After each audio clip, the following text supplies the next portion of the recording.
ஸ்ரீமதி ராமானுஜாய நமः.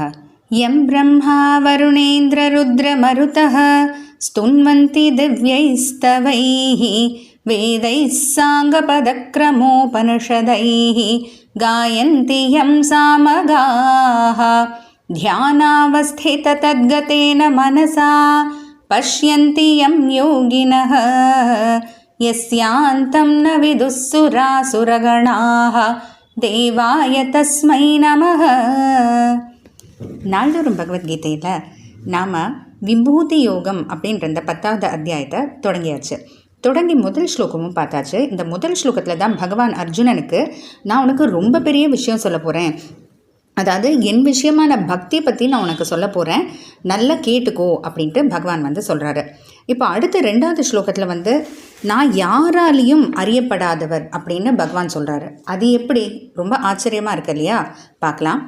நமே விதுசுரகணாஹ பிரபவம் நமஹர்ஷயஹ அஹமாதிர்ஹி தேவானாம் மஹர்ஷீணாம் ச சர்வஷஹ. சுரகணாக அப்படின்னா தேவர்களின் கூட்டங்கள், அதாவது சனக்கன், சனத்குமாரன், பிரம்மா, இந்திரன், சந்திரன், நாரதர், இவர்கள் போல தேவர்களுடைய கூட்டங்கள். மேன விதுகு, இவங்கெல்லாம் என்ன தெரிஞ்சுக்கிட்டதே கிடையாது. அது மட்டும் இல்லை, பிரபவம்ன மகர்ஷய, என்னோட அருமை பெருமைகளெல்லாம் மகர்ஷிகளும் தெரிந்து கொண்டதில்லை அப்படின்ட்டு பகவான் சொல்கிறாரு. அதாவது தேவர்களும் என்னோட பெருமை தெரியாது, ரிஷிகளுக்கும் என்னோட பெருமை புரியாது. ஏன் அப்படின்னு பார்த்தா, ஏன்னா தேவானாம் மகர்ஷீனாம் ச, தேவர்களுக்கும் சரி மகர்ஷிகளுக்கும் சரி, அகம் ஆதிகி, நான் தான் காரணமாக இருக்கேன். அவங்க எல்லாருக்கும் முன்னாடி நான் தான் இருந்திருக்கேன், நான் தான் அவங்க எல்லாருக்கும் காரணமாக இருந்திருக்கேன். எதுக்கு காரணமாக இருந்திருக்காரு? சர்வசக, எல்லா விதமாகவும், ஞானத்துக்கு சரி, ரூபத்துக்கு சரி, ஸ்வரூபத்துக்கு, எல்லாத்துக்குமே அவர் காரணமாக இருந்திருக்காரு. அதனால் பகவான் தான் எல்லாருக்கும் முன்னாடியும் இருந்ததாலையும், அவர் தான் எல்லாத்துக்கும் காரணமாக இருந்ததுனாலையும், அப்போ என்ன அர்த்தம்? பகவான் கொடுத்த அளவுக்கு உட்பட்ட சக்தியும் ஞானத்தையும் வச்சுக்கிட்டு அளவுக்கு உட்படாத பகவானை எப்படி தெரிஞ்சுக்க முடியும்? அவரோட அருமை பெருமைகளை புரிஞ்சுக்க முடியும் இல்லையா? ஏன்னா இப்போ பகவான் தான் எல்லாம், மொத்த ஞானம் எல்லாத்துக்குமே ரூபமாக இருக்கார்.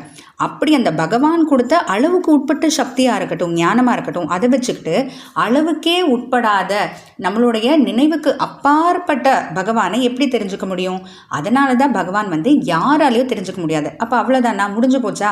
அப்போ பகவானை யாராலையும் தெரிஞ்சுக்க முடியாது, புரிஞ்சுக்க முடியாதுன்னா அப்புறம் எதுக்கு இந்த பகவத்கீதையை நம்ம படிக்கிறோம்னா, யார் தேவர்கள் ரிஷிகள் கூட தெரிஞ்சுக்க முடியாததை பக்தி மூலமாக தெரிஞ்சுக்க முடியும் அப்படின்றத குறிப்பிட்டு சொல்கிறதுக்காக தான் பகவான் இந்த ஸ்லோகத்தை சொல்லியிருக்காரு.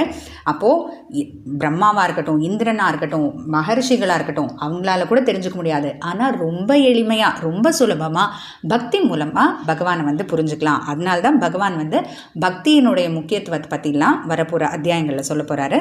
தொடர்ந்து பார்க்கலாம். ஜெய் ஸ்ரீ கிருஷ்ணா.